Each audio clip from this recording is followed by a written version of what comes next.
राष्ट्रीय अध्यक्ष जेपी नड्डा जी से, आप इन बीच में निगोशिएट कर रहे हैं, उनको लेके गए थे, क्या डील फाइनल हो गई, समझौता हो गया कुशवाहा जी की पार्टी से? कोई नेगोशिएट का कोई बात ही नहीं है।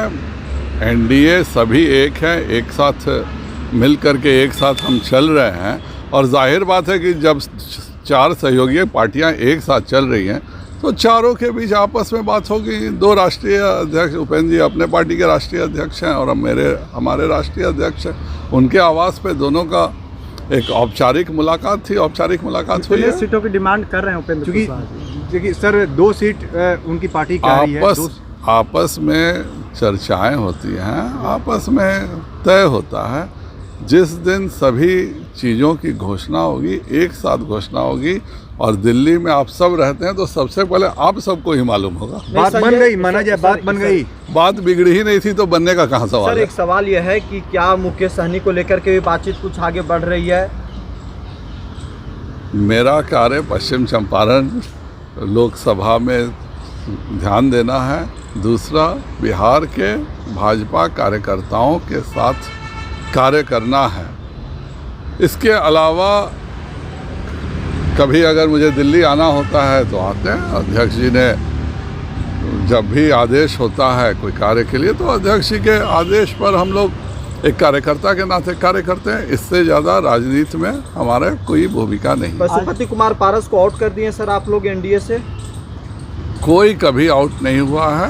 सब लोग एक साथ मिलकर के एनडीए एकजुट होके एनडीए का एक ही उम्मीदवार 40 सीट पर चुनाव लड़ेगा। कब तक बिहार एनडीए में लोकसभा सीटों का बंटवारा? यह मेरा कार्य नहीं है, यह भाजपा पार्लियामेंट्री बोर्ड का कार्य है। सर आज आपकी मुलाकात हुई है जेपी नड्डा जी से, बात बन गई, माना जाए डील फाइनल हुई, समझौता हो गया? बात बिगड़ने जैसी कहाँ है कि बन गई।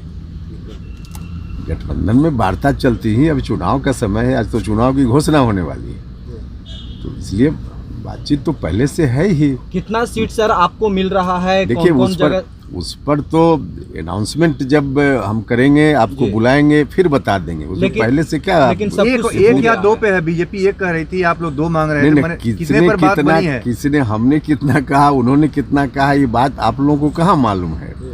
मालूम कुछ नहीं, आप लोग कहीं से सुन लेते हैं, उसके आधार पर चीज़ों को आप दिखाते हैं। संतुष्ट हैं बीजेपी जो दे रही है उसे? भैया हमने कहा कि कोई आज पहली बार हमारी बात थोड़े हो रही है, हमारी बात पहले से भी है, आज भी है, इसलिए उसमें कुछ नया नहीं है कि हम आपको अभी बताएं। लेकिन ये बाकी जितना बताना होगा फिर समय पर आपको बुलाएंगे और बताएंगे। काराकाट से आप चुनाव लड़ेंगे, माना जाए?